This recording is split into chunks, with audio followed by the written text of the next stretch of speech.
주 안에서 사랑하는 여러분, 오늘은 구원의 은혜로 해방받은 자의 삶이라는 제목으로 하나님 말씀을 증거하고자 합니다. 해방 후 우리나라, 그럼에도 6.25 전쟁, 근대 사회에서 현대 사회로의 발전 과정에는 어려운 순간순간들이 꽤 많았지요.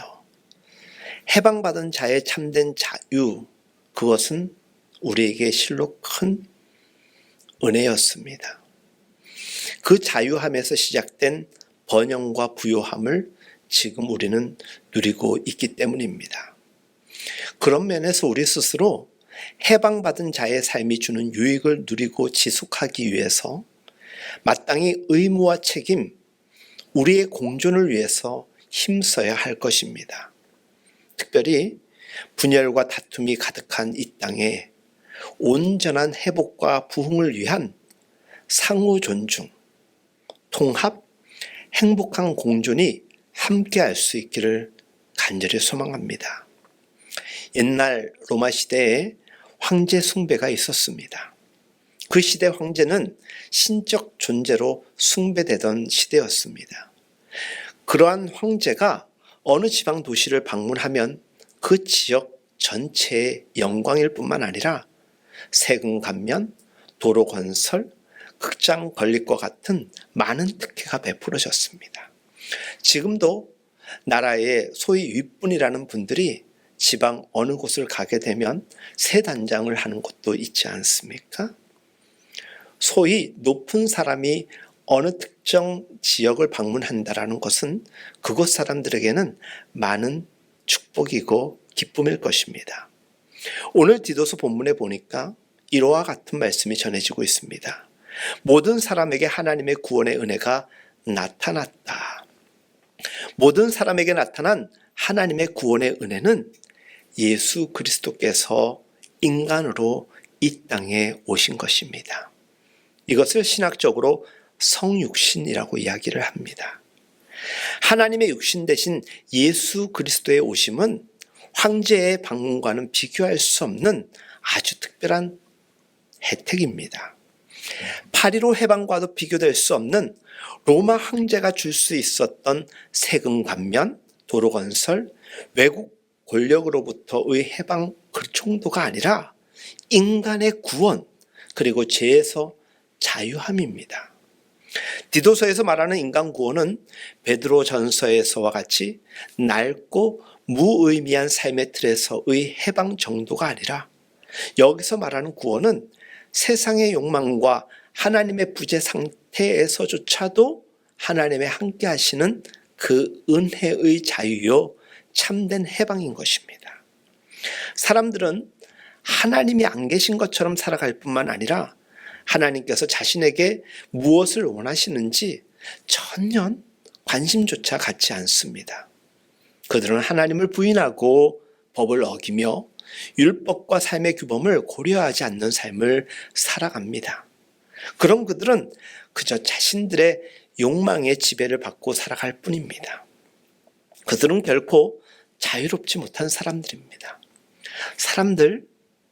자유로워 보이는 사람들, 특별히 물질로 치장하고 무언가로 인하여서 자랑하는 사람들의 그 면면을 보면 그 소유로 인하여서 자유해 보이지만 사실 그것에 매여 있는 존재일 뿐이지 참된 자유의 사람이 아닙니다.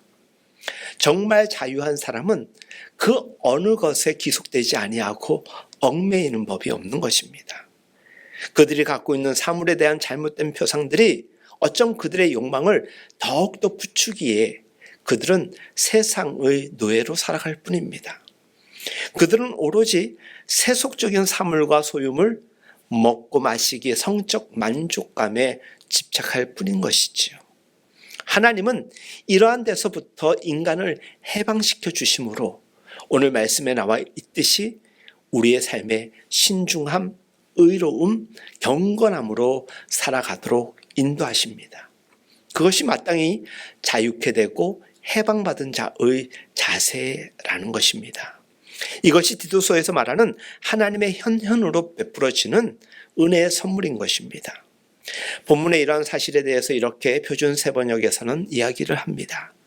모든 사람에게 하나님의 구원의 은혜가 나타났습니다. 그 은혜는 우리를 교육하며 경건하지 않음과 속된 정욕을 버리고 지금 이 세상에서 신중하고 의롭고 경건하게 살게 합니다라고 증언하고 있습니다. 여러분, 예수 그리스도의 안에서 드러난 이 구원의 은총은 무신론의 공허한 활동과 기질에 따른 노예하에서 우리를 해방케 합니다. 그러므로 그리스도인은 더 이상 세속적 욕망이나 다른 사람의 눈치체면에 의해서 자신의 삶을 결정하지 않고 자기 스스로 결정하며 살아가는 자유로운 인간입니다. 그리스도인은 아무 생각 없이 행동하는 것을 절대 용납하지 않습니다. 왜 그렇습니까? 이는 우리 안에서 역사하시는 하나님의 지혜가 우리를 자유케 하기 때문이지요. 예수 그리스도 안에 나타난 하나님의 사랑은 그리스도인이 자유롭게 살도록 성령님을 통하여서 우리에게 끊임없이 말씀하시고 교육하십니다. 디도서에서 하나님의 구원의 은혜로 해방받은 자로서 그리스도인의 삶을 세 단어로 표현하고 묘사하는데 그것이 12절, 조금 전에 말씀드렸던 내용입니다. 우리를 양육하시되 경건하지 않은 것과 이 세상 정욕을 다 버리고 신중함과 의로움과 경건함으로 이 세상에 살고라고 적혀 있습니다. 이 세 가지에 대하여서 오늘 우리가 함께 말씀을 나누어 보고자 합니다. 첫 번째, 신중함입니다. 이것은 세상에 대하여서 건전한 사고를 갖는 것입니다. 이성적으로 생각하는 것이고 모든 창조 세계에 대한 예의일 수 있습니다. 실제를 있는 그대로 보는 것, 평가할 수 있게 되는 것입니다. 그런데 우리들 그러지 못합니다. 마음에 상처가 있거나 세상에 불평불만이 가득한 사람은 그 즉시 그대로 이해하고 받아들이지 않습니다. 실제를 있는 그대로 보지 않습니다. 사람들이 하나님을 알지 못하고 정욕에 사로잡혀 있을 때 실제를 있는 그대로 보지 못합니다. 자기 욕망의 기준에 따라서 바라볼 뿐이지요. 우선 자기 중심대로 보고 판단하기 때문에 실제와는 늘 거리가 먼 생각과 삶을 살아갈 뿐입니다. 실제를 바르게 보지 못할 때는 헛된 허상이, 환상이 우리를 사로잡게 합니다. 여러분, 허영이라는 것이 있습니다. 이 허영에 사로잡힌 자들은 결코 현실 세계에 만족과 감사가 없습니다. 인간의 불행은 다른 것이 아닙니다. 자기의 실제를 인정하지 아니하고 받아들이지 못함으로 인하여서 늘 불만족한 삶을 살아가는 것이 바로 우리의 불행일 것입니다. 그런 이들은 쉽게 좌절하고 쉽게 상처를 허용합니다. 자기 존중도 없고 자기 사랑도 없습니다.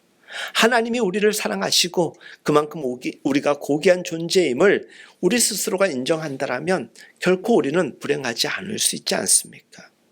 인간의 불행은 실제를 있는 그대로 보지 못하는 데서 비롯된다는 것입니다. 신중함으로 교육받은 사람은 참된 실제를 바르게 인식하게 됩니다.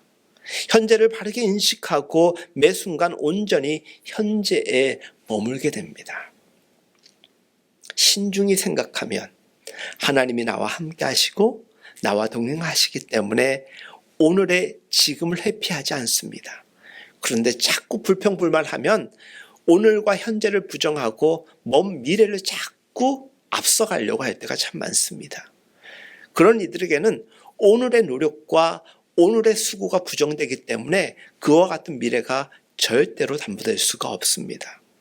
사실 대부분의 사람이 온전히 현재의 상태에 머물지 못하고 허영에 가까울 정도로 미래에 그저 단순한 소망에 발목 잡혀 있는 이들이 얼마나 많은지 모릅니다. 누가복음에 기록되어 있는 둘째 아들의 비유, 여러분들 잘 아시죠? 집을 나간 둘째 아들은 현재에 존재하지 못하고 살아가는 인간의 아주 대표적인 표상일 수 있습니다. 그는 아버지 집에 있으면서도 아버지의 실제를 느끼며 살아가지 못하였습니다. 그는 아버지와 함께하지 아니하는 다른 나라를 그리워합니다. 많은 젊은이들이 얼른 독립하고 싶어 합니다. 근데 독립하고 나면은 거기에서 오는 여러 가지 책임과 그로 인한 여러 가지 지출에 대한 부담을 감당하는 일에 있어서는 적극적으로 신중하지 못할 때가 참 많습니다. 그래서 우리말에 집 나가면 고생이라는 표현이 있지 않습니까?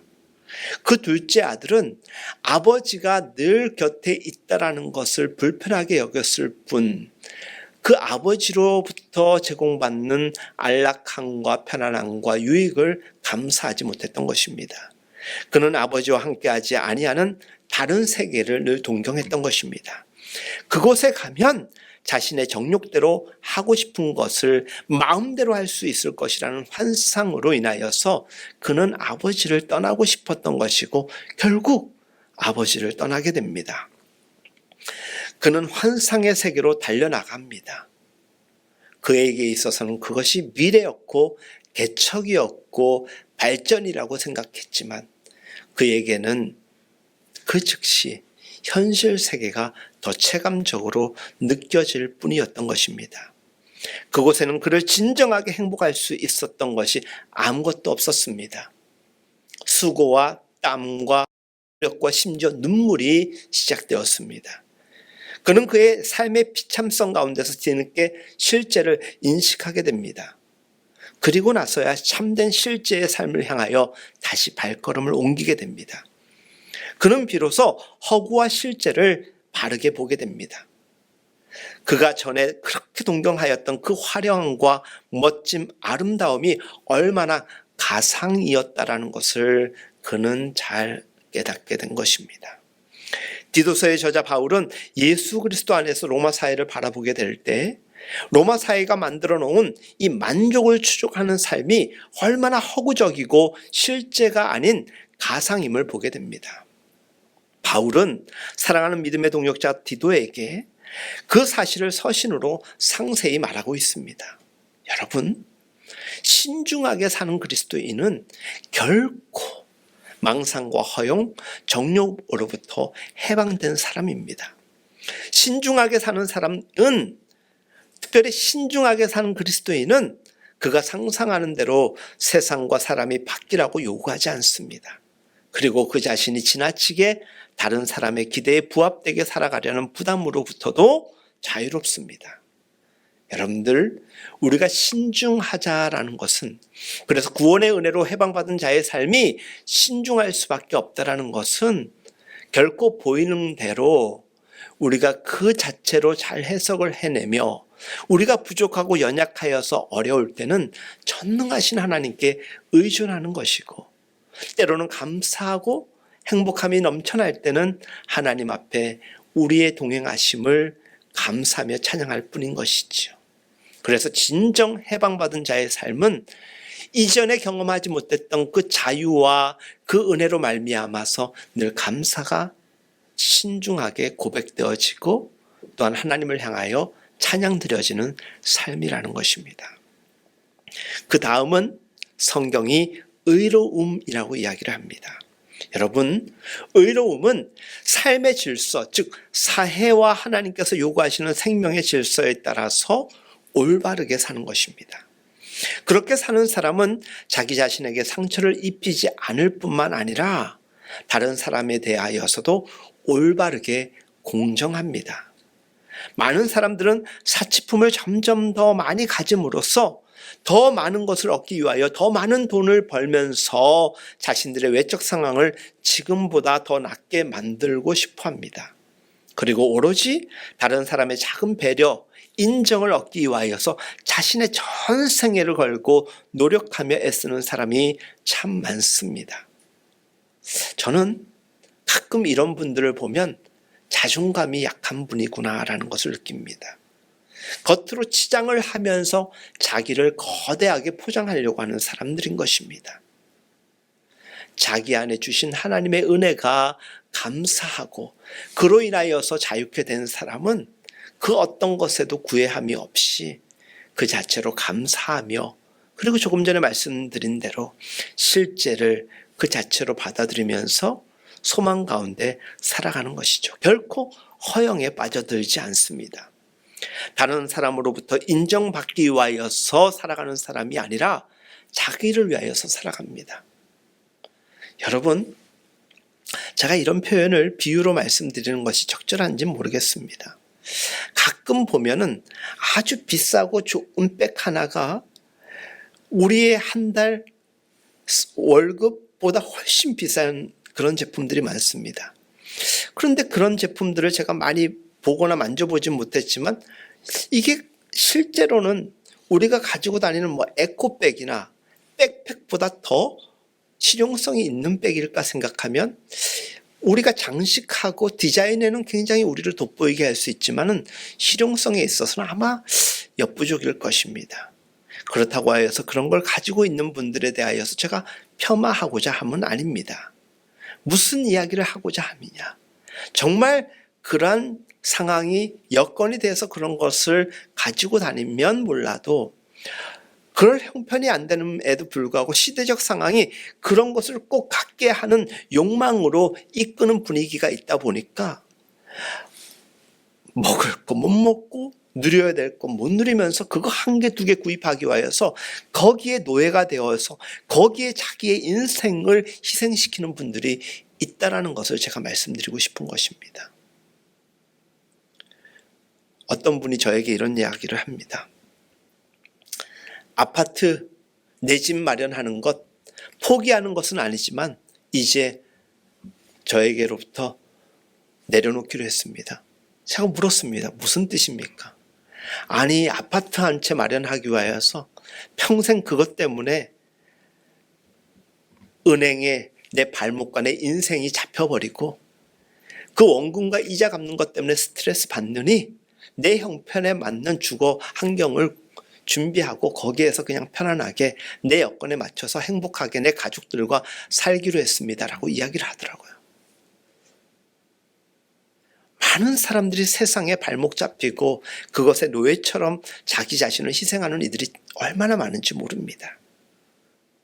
자신의 고유한 존엄성에 상응하지 않는 것을 쫓기 때문에 결국 그것이 평생 상처로 누가 와도 내 집이 있다라는 것은 강조하면서도 내 집으로 인하여 받는 그 스트레스를 누군가에게 이야기하는 사람들은 적습니다. 대개 지금 많은 젊은이들 가운데서는 내 집이 있다라는 것에 대하여서 자랑할 수는 있지만은 그가 받고 있는 그 스트레스와 압력에 대하여서는 쉽게 표현하지 못할 것입니다. 예수님의 말씀이 이런 말씀이 있습니다. 마가복음 8장 36절. 사람이 온 천하를 얻고도 자기 목숨을 잃으면 무엇이 유익하리요? 이 말씀을 달리 번역하면 자기 영혼에 해를 끼친다면이라는 표현이 됩니다. 우리가 좋은 것을 소유한들 자기 영혼이 자유롭지 못하고 늘 스트레스를 받으면 그 소유가 무슨 의미가 있겠냐는 것입니다. 우리가 다른 사람으로부터 인정과 호의를 받는 것, 물질적인 것을 다 얻었다 하더라도 결국 자기를 잃어버리면 심한 공허감과 허탈감에 빠지고 마는 것입니다. 그렇게 사는 삶에는 자유가 있는 것 같지만 실제로는 자유가 없습니다. 초기 그리스도인들은 그 시대의 분위기가 외적인 명성만을 전부로 여긴다는 것을 경험했습니다. 그러나 이미 다른 영원한 실제를 감지한 그리스도인들을 의미하는 것입니다. 그들은 모든 명성이 가상임을 폭로하였습니다. 그래서 하나님 나라를 전할 수 있었던 것입니다. 그들은 당시대 사회의 헛된 짓들을 함께해야 한다는 이 강박관념으로부터 해방되었습니다. 여러분들, 안셀름 그름이라는 사람이 참 재미있고 멋있는 표현을 썼습니다. 잘 들어보십시오. 사람들은 60세가 되어서야 자기 자신에게 속아서 삶을 빼앗겼고 스스로 자신의 삶을 빼앗았다라고 깨닫는다. 60 정도 되니까 내가 엉뚱한 것에 발목 잡혀가지고 내 인생의 모든 시간을 소비하였구나라는 것을 그제야 깨닫게 된다는 거예요. 그래서 좀 늦었지만은 이제는 내 하고 싶은 대로 살겠다 하고, 그것은 자기 욕망대로 살겠다라는 것이 아니라 이제는 자기 마음의 자유를 위하여 해방된 표현인 것입니다. 우리가 올바르고 조화롭게 진정한 자아와 일치하며 살아가지 않을 때 우리는 우리 자신의 삶을 상실하게 되는 것입니다. 자신의 삶을 잃어버린 사람은 의롭게 살 수가 없습니다. 늘 불의와 눈치 싸움 할 뿐입니다. 자기 자신에 대하여서 올바르지 못할 뿐만 아니라 이웃에 대하여서도 올바르지 못합니다. 복음서에서 나오는 삭개오라는 사람이 있습니다. 당시대에 의롭게 살아가지 못한 사람의 대표적인 표상입니다. 삭개오 하면 사람들은 그를 수식하는 단어로 작은 키를 의미합니다. 그가 실제 얼마나 작았는지 성경이 표현하고 있지 않았지만 아마 제가 보기에는 160도 아닌 150, 그 정도 되지 않았을까. 그래서 그는 다른 사람들에 비하여 상대적으로 자기 자신이 작은 그 키에 대한 열등감을 가지고 있었기 때문에 그 상실감과 열등감을 극복하기 위하여서 재물과 권력과 지식의 욕심을 내었습니다. 그는 결국 그 시대의 유력한 권력자인 세리장이 되었습니다. 그는 죄력으로 권력으로 사람들보다 우위에 서고 싶었습니다. 그는 단순히 성공하여서 그 자리에 오른 것이 아니라 그 작은 키에 대한 그 열등감을 극복하기 위하여서 그렇게 살았던 것입니다. 그만큼의 재물과 권력을 확보하기 위하여서 그는 불법한 방법을 언제나 사용하였습니다. 어느 날 그리스도께서 그 지방을 방문하셨을 때 삭개오에게 놀라운 하나님의 은택이 내려졌습니다. 그리스도께서 그의 집을 방문하셨고 그의 집안 구석구석에 주님의 말씀의 빛이 비춰졌습니다. 그의 마음의 어둠이 떠나가고 그는 그 실제를 그대로 받아들이는 은혜를 누리게 됩니다. 자기가 얼마나 허망한 것을 쫓고 살아왔는지, 잘못된 방법을 착취하면서까지 이웃을 멸시하면서 착취하면서 누리고 있는 이 많은 것에 대한 것을 모조리 다시 눈을 뜨게 되었습니다. 그리고 이제는 내가 재물의 노예가 아니라 내 삶의 주인 되신 하나님을 받아들이고 이제는 새로운 존재로 살아가겠노라고 고백하였던 것입니다. 그런 그에게 그 즉시 이웃은 더 이상 착취의 대상이 아니라 도와주고 협력하며 살아가야 할 형제요 자매로 비춰졌던 것입니다. 그의 집과 그의 마음에는 재물이 쌓여 있지 않고 하나님의 은혜의 빛이 비춰진 것입니다. 자유인으로서 삭개오는 주님 앞에 이와 같이 말씀을 드렸습니다. 주여 보시옵소서. 내 소유의 절반을 가난한 자들에게 주겠사오며 만일 누구의 것을 빼앗은 일이 있으면 내 갑절이나 갚겠나이다. 여러분들, 세상에 끊임없이 욕망에 사로잡힌 자들은 결코 이러한 생각과 이러한 결단을 할 수 없습니다. 교회를 다니고 오랫동안 신앙생활을 했다고 여전히 자기 욕망에 사로잡힌 사람들 얼마나 많은지 모릅니다. 예수님께서 그에게 이와 같이 대답을 하십니다. 오늘 구원이 이 집에 이르렀으니 이 사람도 아브라함의 자손이미로다. 여러분, 의롭게 된다라는 것은 해방받은 자의 삶에서만 드러나는 아주 독특한 특성입니다. 우리의 의는 하나님의 의입니다. 그 하나님의 의는 세상적 포기를 동반합니다. 그렇기 때문에 구원의 은혜로 해방받은 자만이 나타낼 수 있는, 고집할 수 있는 의로움인 것입니다. 마지막으로 성경은 경건함에 대하여서 이야기합니다. 이것은 하나님과의 관계를 의미합니다. 하나님의 것을 하나님께 드릴 때 우리는 자유인으로 살아갈 수 있습니다. 시간이 되었든 물질이 되었든 내 마음에 무엇이 되었든 하나님과의 관계는 우리 마음이 고스란히 반영되는 것입니다. 하나님과의 관계는 우리를 파멸의 소용돌이에서 떼어놓습니다. 그리고 모든 것을 하나님 입장에서 보게 하는 것입니다. 여러분, 경건해지십시오라고 말하는 것은 하나님의 마음으로 세상을 바라보십시오라는 말이 되는 것입니다. 하나님과의 관계가 정상적으로 우리가 자리 잡게 되면 우리 내면에서는 은혜의 샘물이 날마다 치솟을 것입니다. 그 샘은 결코 마르지 않기 때문에 항상 그 샘에서 우리는 갈증을 해결할 수 있게 됩니다. 하나님과의 관계, 우리를 우선 진실로 생기 있게 만들 것입니다.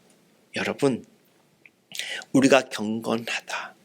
그것은 우리 안에 하나님이 경건하기 때문입니다.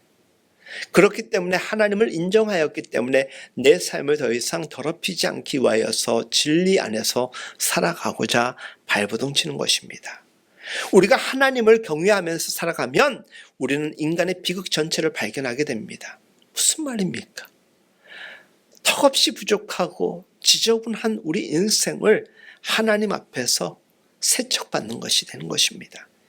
인간의 비극이라는 것은 인간이 자신을 보지 않으며 살아가고 환상을 쫓으며 자신의 정당한 요구를 외면한 채 항상 자신에게 상처를 입히는 것입니다. 하나님은 내가 살고 있는 곳에 은총과 함께 나타나십니다. 그분이 내가 사는 도시에 나의 일상생활 안에 나타나십니다. 왕이 지방 도시를 방문할 때 그 도시 전체가 왕을 맡기 위해서 단장하고 꾸밉니다. 저 군생활 할 때 보면은 사단장님이나 군단장님이 오신다고 하면 그냥 일주일, 2주 이상을 그냥 계속 청소합니다. 내무실을 청소하고 연병장을 청소하고 또 탄약고 가는 길을 정리하고 그 2주를 사단장님이나 고위 관계자가 오는 그 마중을 위하여서 환영을 위하여서 얼마나 수고하였는지 모릅니다. 하나님께서 창조하신 모든 피조물에게는 하나님의 사랑이 담겨져 있습니다. 우리가 그와 같은 정성을 보이지 않아도 하나님은 기꺼이 우리에게 오시는 분이십니다. 그럼에도 불구하고 우리가 믿음이 있다라면 하나님과의 바른 관계를 위하여서 더 좋은 미래의 소망의 삶을 위해서는 우리 안에도 발버둥 치는 뭔가가 있어야 될 것입니다. 그것이 무엇입니까? 그것은 바로 우리의 경건을 하나님의 경건의 수준으로까지 올릴 수 있도록 노력을 하는 것입니다. 하나님께서 나의 삶을 사랑으로 어루만지시고 그의 사랑으로 나의 일상생활의 모든 영역을 비추시며 그 사랑의 빛으로 내 영혼의 구석구석을 밝혀주기 위해 오신다는 것을 믿으면 우리의 삶은 모든 면에서 달라질 것입니다. 성육신 하신 예수 그리스도께서 하나님으로 이 땅에 오셔서 우리에게 해방의 자유함을 허락하여 주셨습니다. 그 은혜를 입은 우리가 하나님을 향하여서 경건함으로 나아가는 것은 당연할 수밖에 없는 것 아니겠습니까? 나의 열등감에 대하여서 한탄할 시간이 없습니다. 왜 그렇습니까? 생각해 보니까 첫 번째 신중함이라고 표현하였는데 고민하여서 신중하게 생각해 보니까 내가 고귀한 존재고 나를 하나님이 지키신다라는 생각을 하면 더 이상 한탄할 일이 없는 것입니다. 또 두 번째로 제가 말씀드린 것이 성경 오늘 본문에 나와 있는 무엇입니까? 의로움 아닙니까? 내 의가 아니라 하나님의 의로움으로 인하여서 우리가 의롭다 칭함을 얻은 존재, 이 칭의의 은혜로 인하여서 우리는 깨끗함을 넘어서서 이제는 소망의 삶을 살아가고 있는 것입니다. 사랑하는 여러분, 그런 믿음으로 하나님 앞에 나아갈 수만 있다라면 우리는 세상을 향하여서도 자유함으로 나아갈 수 있게 되는 것입니다. 그렇기 때문에 그리스도인의 삶에는 그리스도인이 되기 전과 후에는 너무나도 상반되는 현상이 발견되어질 수밖에 없습니다. 야, 교회 다니더니 예수님 믿더니 달라졌어라는 표현 우리 꼭 들어야 됩니다. 그리스도인이 된 후에 비실제적인 것으로부터 해방되기 때문에 부끄러워하는 사항들이 달라지게 되는 것입니다. 사랑하는 여러분, 이전에는 소박한 것, 유행의 풍조에 따르지 못하는 것, 양이 적은 것, 겉으로 아름답지 못한 것을 우리는 어쩌면 부끄러워했을 수도 있습니다. 전에는 소위 사회에서 상류층이라고 거드름을 피우는 사람들의 축에 끼어 살기 위하여서 안간 힘을 썼는지도 모릅니다.